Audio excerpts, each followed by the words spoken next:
అనుక్షణం ప్రజల పక్షం న్యూస్ కి స్వాగతం. ముందుగా హెడ్లైన్స్.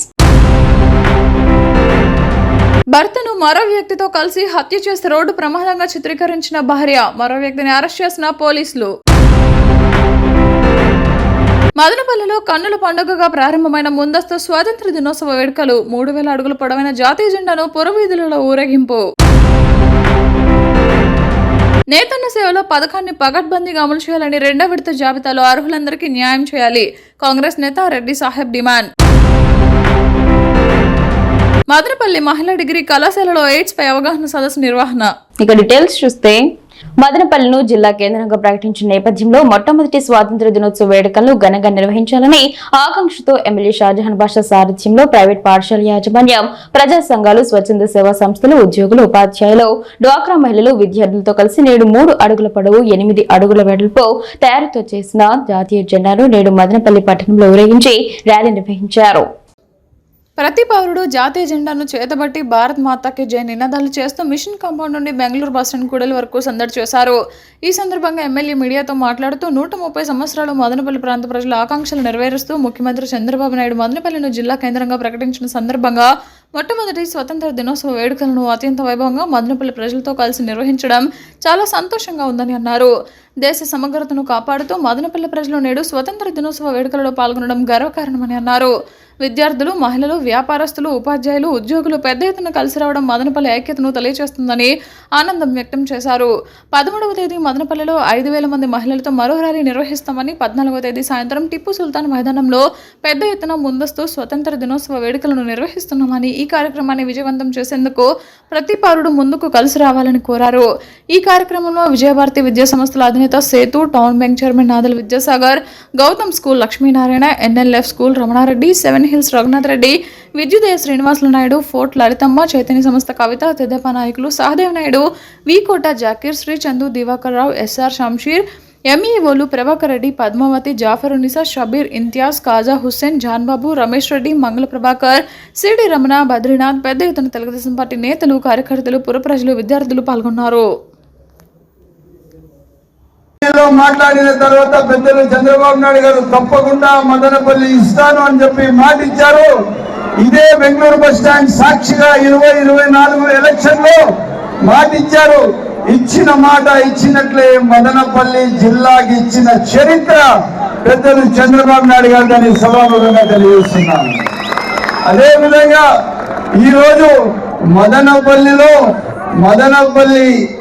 ఒక జాతీయ మూవ్మెంట్ కి, స్వరాజ్య మూవ్మెంట్ కి పుట్టిన గడ్డ. సెల్ఫ్ రూల్ మూవ్మెంట్ మదనపల్లిలో స్టార్ట్ అయింది. మన దేశానికి మనం పరిపాలించిన మూవ్మెంట్ మదనపల్లి నుంచి స్టార్ట్ అయింది. జనగణమన ఇక్కడ మొట్టమొదటిగా ఒకసారి పాడి దేశానికి అంకితం చేసిన చరిత్ర మదనపల్లిది. ఏషియాలోనే అతి పెద్ద టొమాటో మార్కెట్ మదనపల్లిది. టీబీ హాస్పిటల్ గత 100 సంవత్సరాల నుంచి ఎవరికైనా నయం కాకపోతే శానిటోరియం హాస్పిటల్, టీబీ హాస్పిటల్ అందరికీ నయం చేసేది. MLL హాస్పిటల్ గత ఇక్కడ నుంచి అనంతపూర్ వరకు, ఇటు దాదాపు జమ్మలగూడ వరకు, ఇటు అప్పుడు తిరుపతిలో కూడా హాస్పిటల్ లేవు, తిరుపతి వరకు, చిత్తూరు వరకు MLL హాస్పిటల్ సేవలు ఉన్నాయి. ఇవే కాకుండా మదనపల్లికి రిషి వ్యాలీ స్కూల్ మదనపల్లి దగ్గర ఉంది. ఇదే కాకుండా ఆనీ బసంత్ గారు మదనపల్లిలో డిగ్రీ కళాశాల స్థాపించారు. ఆనీ బసంత్ గారి విగ్రహం నేను ఎమ్మెల్యే అయిన తర్వాత ఏదైతే మన పోస్ట్ ఆఫీస్ ముందర పెట్టడం జరిగింది.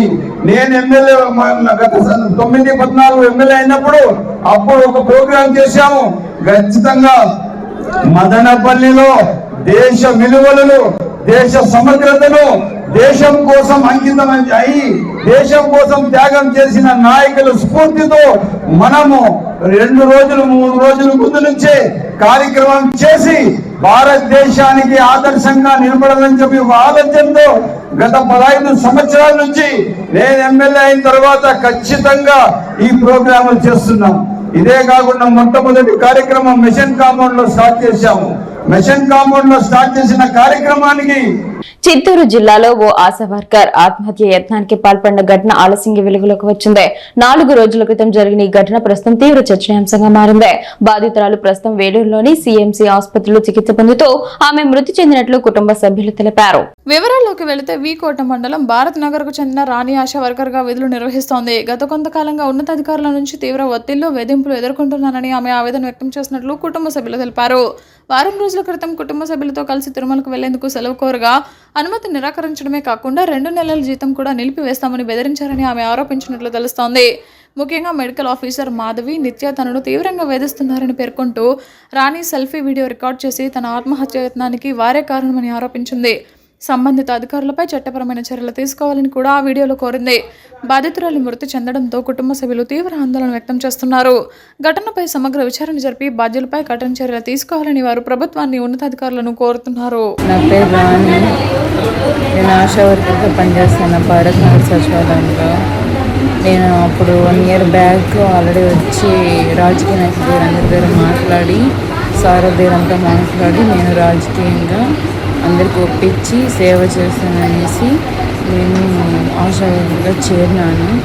ఇప్పుడు ఏమిరంటే నువ్వు రాజకీయంగా వచ్చినావు, అందుకే నేను నీ బదులు వేరే వాళ్ళని పనిలో పెట్టుకోవాలి అని చెప్పేసి నన్ను తీపిచ్చేయాలనేసి నిత్య మేడం అనేసి MLPH మేడం నిత్య మేడము, MO మాధవి మేడం అనేసి వీళ్ళిద్దరూ చాలా టార్చర్ చేస్తున్నారు. 1.5 year నేను ఫ్రీ సర్వీస్ చేసినాను. నాకు శాలరీ కూడా పెట్టలేదు. తర్వాత ఏమంటే నిత్య మేడం చెప్పడం వల్ల నాకు 2 months శాలరీ కూడా కట్ చేసినారు. దానివల్ల ఇప్పుడు నాకు చాలా ప్రాబ్లం అవుతుంది సార్. దానివల్ల నేను ఇప్పుడు పాయిజన్ తాగినాను. ఎలాగైనా మీరు నాకు సహాయం చేయాలి సార్. మీరు సహాయం చేస్తారని నేను కోరుకుంటున్నాను. దయచేసి నాకు సహాయం. నేను బెంగళూరులో ఉన్నాను. కేసీ హాస్పిటల్లో కానీ, టీఎస్లో కానీ, ఒక సుధీర్ హాస్పిటల్లో కానీ ట్రీట్మెంట్ అవ్వదు అనేసినప్పటికీ నన్ను బెంగళూరు చేసుకొచ్చినారు. 20% మాత్రమే బతికేకి అవుతుంది అన్నారు. కాబట్టి ఇక్కడ నేను బెంగళూరుకి వచ్చినాను. ఇక్కడ ట్రీట్మెంట్ తీసుకున్నాను. ఇప్పుడే జాయిన్ అయినాను. ఇక్కడ కూడా 50-50 అంటున్నారు. దయచేసి నాకు సహాయం చేయండి సార్. నాకేమన్నా జరిగిందంటే దానికి కారణం నిత్య మాధవి మాత్రమే అవుతారు సార్. వాళ్ళిద్దరి వల్ల నేను ఇలా చేసుకుంటున్నాను. Thank you sir. దయచేసి నాకు సహాయం చేయండి. వైఎస్ఆర్ కాంగ్రెస్ పార్టీ మదనపల్లి నియోజకవర్గ సమన్వయకర్త ఎస్ నిసార్ అహ్మద్, పరిశీలకురాలు ఎన్ అనీషారెడ్డి ఆధ్వర్యంలో పార్టీ సోషల్ మీడియా కార్యకర్తల సూచన సమావేశం బుధవారం నిర్వహించారు. ఈ సందర్భంగా ఎస్ నిసార్ అహ్మద్ మాట్లాడుతూ ప్రస్తుత రాజకీయ పరిస్థితుల్లో సోషల్ మీడియా ప్రజలతో అనుసంధానానికి అత్యంత కీలకమైన వేదికగా మారిందన్నారు.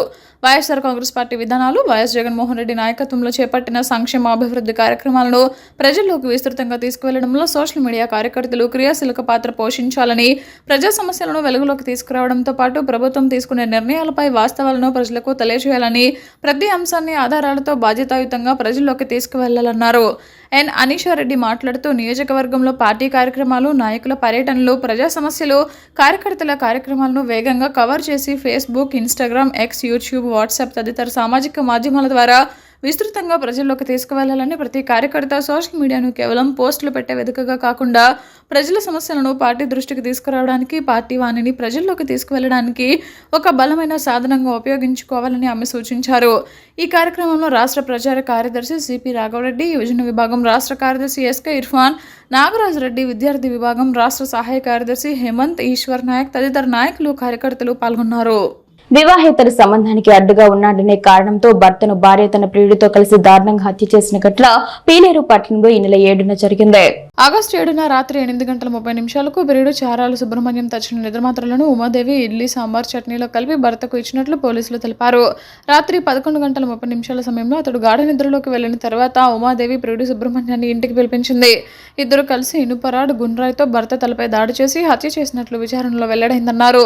రోడ్డు ప్రమాదంగా చిత్రీకరించేందుకు ప్రయత్నం, హత్య అనంతరం మృతదేహాన్ని సుబ్రహ్మణ్యానికి చెందిన హోండా యాక్టివాపై తీసుకువెళ్లి మదనపల్లి తిరుపతి జాతీయ రహదారిపై పడేశారు.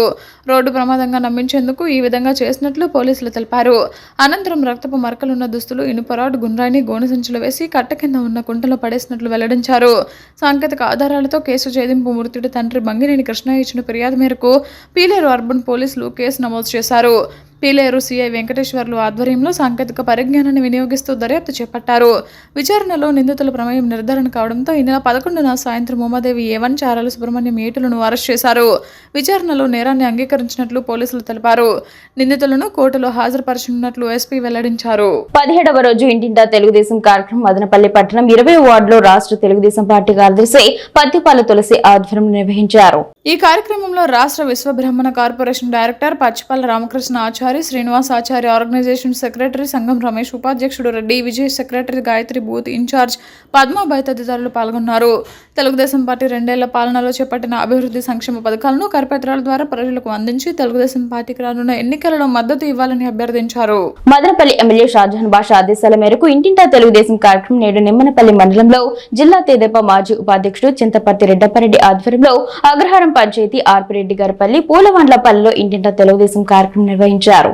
ఈ సందర్భంగా చింతపర్తి రెడ్డపరెడ్డి మాట్లాడుతూ ఆంధ్రప్రదేశ్ను అభివృద్ధి పదంలో నడిపించే సత్తా ముఖ్యమంత్రి చంద్రబాబుకు మాత్రమే ఉందని, ఉప ముఖ్యమంత్రి పవన్ కళ్యాణ్, యువనేత నారా లోకేష్ ఆధ్వర్యంలో రాష్ట్రంలో ఎన్నో అభివృద్ధి కార్యక్రమాలతో పాటు సంక్షేమ పథకాలు కొనసాగుతున్నాయని అన్నారు.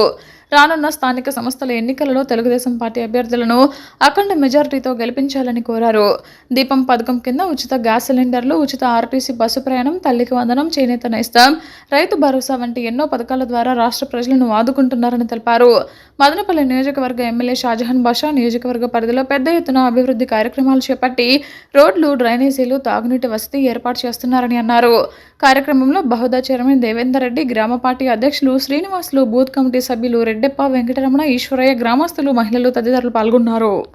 మదనపల్లి పట్టణం సిల్క్ టౌన్ నిరుగొట్టవారిపల్లిలో వెలిసిన శ్రీ చౌడేశ్వరి దేవి ఆలయంలో అమ్మవారి జయంతి వేడుకలు ఆధ్యాత్మిక వాతావరణంలో కన్నుల పండుగ జరిగాయి. బుధవారం చౌడేశ్వరి దేవి అమ్మవారి జయంతి సందర్భంగా ఆలయ కమిటీ ఆధ్వర్యంలో పెద్ద ఎత్తున అన్నదాన కార్యక్రమంతో పాటు ఉచిత వైద్య శిబిరం, రక్తదాన శిబిరాన్ని నిర్వహించడం జరిగింది. ఆలయ కమిటీ అధ్యక్షులు పురాణం చంద్రశేఖర్ ఆధ్వర్యంలో జరిగిన వేడుకల్లో ఉదయం అమ్మవారికి పంచామృత అభిషేకం, అనంతరం అమ్మవారి భక్తులకు ప్రత్యేక అలంకరణలో దర్శనమిచ్చారు. శ్రీ తొగట వీర క్షత్రియ సంఘం ఆధ్వర్యంలో ఎంవీఆర్ మరియు మా ఆసుపత్రి వైద్యులు నవీన్, శ్రీలత, అవినాష్, సుశీల, దీపిక, మణికంఠ, రవిల సహకారంతో ఉచిత వైద్య శిబిరం నిర్వహించి 300 పైగా రోగులకు వైద్య సేవలతో పాటు అవసరమైన మందులు ఉచితంగా అందజేశారు. అదేవిధంగా రక్తదాన శిబిరంలో సుమారు 150 యూనిట్లకు పైగా రక్తదాతల నుండి సేకరించడం జరిగింది. సాయంత్రం అలంకరించిన ప్రత్యేక పుష్ప పల్లకిలో అమ్మవారిని మేళ తాళాలతో మాడవీధుల్లో ఘనంగా ఊరేగింపు నిర్వహించారు. ఈ ఊరేగింపులో మైదుకూరు వారు ప్రత్యేక వేషధారణలు, శ్రీ చౌడేశ్వరి జ్యోతి నాట్య బృందం వారు 4 కలశాలతో 50 మంది మహిళా భక్తులతో కోలాట కార్యక్రమాలు ప్రత్యేక ఆకర్షణగా నిలిచాయి. ఈ సందర్భంగా ఆలయ కమిటీ అధ్యక్షులు పురాణం చంద్రశేఖర్, ప్రధాన కార్యదర్శి పవన్ కుమార్, కోశాధికారి రామిశెట్టి రత్నమయ్యలు మాట్లాడుతూ శ్రీ చౌడేశ్వరి దేవి అమ్మవారి జయంతిని పురస్కరించుకొని నిర్వహించిన కార్యక్రమాలను జయప్రదం చేసిన ప్రతి ఒక్కరికి పేరు పేరున ధన్యవాదాలు తెలిపారు. అమ్మవారి కృపా కటాక్షాలతో ప్రజలు, భక్తులు సుఖ సంతోషాలతో జీవించాలని ఆకాంక్షించారు. అమ్మవారి వేడుకల్లో కేవలం ఆధ్యాత్మిక కార్యక్రమాలకే పరిమితం కాకుండా ప్రజారోగ్యాన్ని దృష్టిలో ఉంచుకొని నిర్వహించిన ఉచిత వైద్య, రక్తదాన శిబిరాలు జయప్రదం కావడానికి సహకరించిన తోగటి వీరక్షత్రియ వైద్యులందరికీ ప్రత్యేకంగా కృతజ్ఞతలు తెలిపి జ్ఞాపికలతో సన్మానించారు. భవిష్యత్తులోనూ ఇలాంటి సేవా కార్యక్రమాలకు పెద్దపీట వేస్తామని తెలిపారు. అన్నప్రసాద వితరణ కార్యక్రమానికి పెద్ద ఎత్తున భక్తులు హాజరై అమ్మవారి కృపా కటాక్షానికి పాత్రలు కావడం పట్ల హర్షం వ్యక్తం చేశారు. అనంతరం వైద్యులు మాట్లాడుతూ అమ్మవారి జయంతి సందర్భంగా భక్తులు, ప్రజల ఆరోగ్య పరిరక్షణ కోసం ఉచిత వైద్య సేవలు అందించడం సంతోషంగా ఉందని, భవిష్యత్తులోనూ ఈ కార్యక్రమాన్ని కొనసాగిస్తామని ప్రకటించారు. ఈ కార్యక్రమంలో తోగట వీరక్షత్రియ సంఘం జిల్లా అధ్యక్షులు భోజనపు వెంకటనారాయణ, శ్రీ చౌడేశ్వరి ఆలయం గౌరవ అధ్యక్షులు వెంకటరమణ, మోడం సిద్దప్ప, ఉప్పు రామచంద్ర, రామిశెట్టి నీలకంఠ, శ్రీరామ్ చిన్నబాబు, బండి నాగరాజు, కేవీ నాగరాజు, లక్ష్మీనారాయణ, యోజన విభాగం ఉపాధ్యక్షులు ఉప్పు శ్రీనివాసులు మరియు రామిశెట్టి కృష్ణ, పురం శివదేవ, భువనేశ్వరి, సత్యం, శీలం రమేష్, రామిశెట్టి శివయ్య, శ్రీకాంత్, రామిశెట్టి రెడ్డి, కేశవ పెద్ద సంఖ్యలో భక్తులు పాల్గొన్నారు.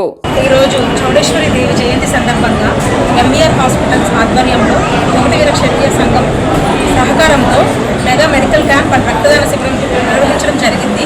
ఈ శిబిరానికి అన్నిటికీ చాలా విశేష ఆదరణ లభించింది. దాదాపు సగటుగా 200 బ్లడ్ డొనేషన్ జరిగింది. 300 ఓపీ పైగా చూడడం జరిగింది. ఇక్కడ మనం ఈ క్యాంప్లో general cases, body pains, generalised weakness, sugar, BP, కాలు మీద పుళ్ళు, కడుపులో పుళ్ళు, గ్యాస్ ట్రబుల్ లాంటివి చూడడం జరిగింది. ఈ క్యాంప్ను ఉపయోగించుకొని వారందరికీ మా తరఫున మంచి ట్రీట్మెంట్ అందించడం జరిగింది. సో ఎవరైతే ఉపయోగించుకోలేకపోయారో, లేదు ఇంకా జనరల్ కాకుండా స్పెసిఫిక్ కూటమి ప్రభుత్వం అమలు చేస్తున్న నేతన్నల సేవలో పథకం ఉద్దేశం మంచిదైనా అర్హులైన వారికి అందకపోగా అవినీతి రాజ్యం మేలుతుందని మదనపల్లి కాంగ్రెస్ పార్టీ సీనియర్ నాయకుడు ఎస్ రెడ్డి సాహెబ్ ఆరోపించారు. అన్నమయ్య జిల్లాలో అర్హులైన వారికి పథకం అందలేదని, అన్ని అర్హతలు ఉన్నవారికి న్యాయం చేయాలని కోరుతూ బుధవారం అన్నమయ్య జిల్లా మదనపల్లి కలెక్టర్ కార్యాలయంలో ఇన్ఛార్జ్ కలెక్టర్ శివనారాయణ శర్మకు ఎస్ రెడ్డి సాహెబ్ ఆధ్వర్యంలో కాంగ్రెస్ పార్టీ నాయకులు వినతి పత్రం అందజేశారు. ఈ సందర్భంగా ఎస్ రెడ్డి సాహెబ్ మాట్లాడుతూ నాయకులకు అనుసంధానంలోనే ఎంపిక జరిగిందని, అసలైన లబ్ధిదారులకు తీరని అన్యాయం జరిగిందని ఆవేదన వ్యక్తం చేశారు. పథకం ప్రకటించడం కాదు, ఆ పథకం ఫలితం నిజమైన నేతన్న ఇంటికి చేరాలన్నారు. దీంతో నిజమైన వారికి పథకం అందలేదని, దీనిని ప్రభుత్వం గుర్తించాలని కోరారు. అర్హత కలిగిన ఒక్క నేతన్నకు అన్యాయం జరిగినా బాధితుల తరపున పోరాటం చేస్తామని, అవసరమైతే జిల్లా వ్యాప్తంగా నేతన్నలకు మద్దతుగా ఉద్యమం చేపడతామని హెచ్చరించారు.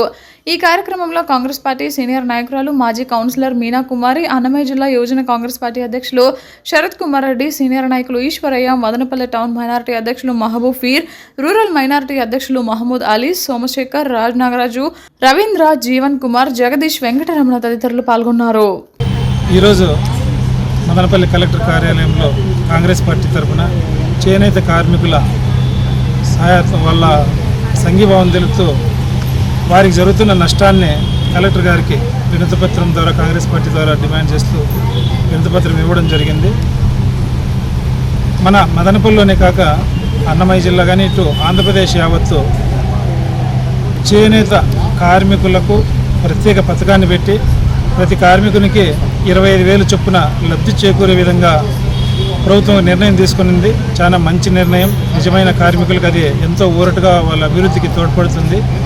అదే సమయంలో ఎంతమంది అయితే లబ్ధిదారులు ఉన్నారో వారిలో నుంచి దాదాపు 20 నుంచి 30% మాత్రమే నిజమైన లబ్ధిదారులకు ఈరోజు ఆ అమౌంట్ చేరుతూ ఉంది. మిగతా 70-80% మంది తప్పుడు వ్యక్తులు దొంగ అడ్రస్సులు పెట్టి వేరే వాళ్ళ అడ్రస్సులు పెట్టుకొని వారి అకౌంట్లలోకి డబ్బులు వేసుకోవడం, దాంతో నుంచి నీకు అర్థం నాకు అర్థం అన్నట్టుగా పంచుకోవడం, ఇది నిజమైన కార్మికులకు మోసం. దీన్ని ప్రభుత్వం వెంటనే గుర్తించాలా. ప్రభుత్వానికి తెలియదని నేను అనుకోవడం లేదు, తెలుస్తూనే జరుగుతుంది. ఎందుకంటే ఎక్కువ శాతం పాలకపక్ష మనుషులే దీన్ని ప్రోత్సహిస్తూ దీన్ని చేస్తూ ఉండాలని. ఆంధ్రప్రదేశ్ రాష్ట్ర ఎయిడ్స్ నియంత్రణ సంస్థ ఆదేశాల మేరకు అన్నమయ్య జిల్లా ఎయిడ్స్ నియంత్రణ నివారణ వారి సూచనల మేరకు నేడు ప్రభుత్వ మహిళా డిగ్రీ కళాశాల నందు హెచ్ఐవి ఎయిడ్స్ పై అవగాహన కార్యక్రమాన్ని ఆర్ఆర్ఎస్ సంస్థ వారి ఆధ్వర్యంలో ఆర్ట్ మెడికల్ ఆఫీసర్ యమయోన్ భాషా, ఆర్ఆర్ఎస్ సంస్థ మేనేజర్ పురుషోత్తం, జనచేతన సంస్థ మేనేజర్ ఓబులేసో, ప్రిన్సిపల్ లలిత, ఆర్ఆర్ఎస్ సిబ్బంది పల్లవిలత, శ్వేత, డిహెచ్ఈఓ రఫీ, ఎస్సీ సిబ్బంది, కళాశాల సిబ్బంది, కళాశాల విద్యార్థులు పాల్గొన్నారు. ఈ రోజు నుంచి ఒక 2 నెలల పాటు ఈ కార్యక్రమం నిరంతరాయంగా ప్రతి ఒక్క కాలేజెస్ కానీ స్కూల్స్ లో కానీ అన్ని సెంటర్స్ లో కూడా ఈ అవగాహన కార్యక్రమాలు అనేది జరగడం ప్రారంభం జరుగుతుంది. అందులో భాగంగా ఈ రోజు ఇక్కడ స్టేట్ మొత్తం కూడా ఈ కార్యక్రమం ఈ రోజు లాంచ్ చేయడం జరుగుతుంది అఫీషియల్ గా. సో అందులో భాగంగా ఇక్కడ కొన్ని పోస్టర్స్, కొన్ని పాంప్లెట్స్ లో ఉన్నాయి మేడం. ఇందులో ఎందుకంటే ఈ సబ్జెక్ట్కి వెళ్ళేది సార్ చాలా చెప్తున్నారు కాబట్టి మళ్ళీ నేను చెప్తే సో ఇక్కడ కొన్ని ఇవ్వడం జరుగుతుంది మేడం. ఇందులో సమాచారం చాలా ఉంటుంది. అనుక్షణం ప్రజల పక్షం 95 న్యూస్ ఇంతటితో సమాప్తం. తిరిగి రేపటి బులెటిన్ లో మళ్ళీ కలుసుకుందాం. అంతవరకు సెలవు. నమస్కారం.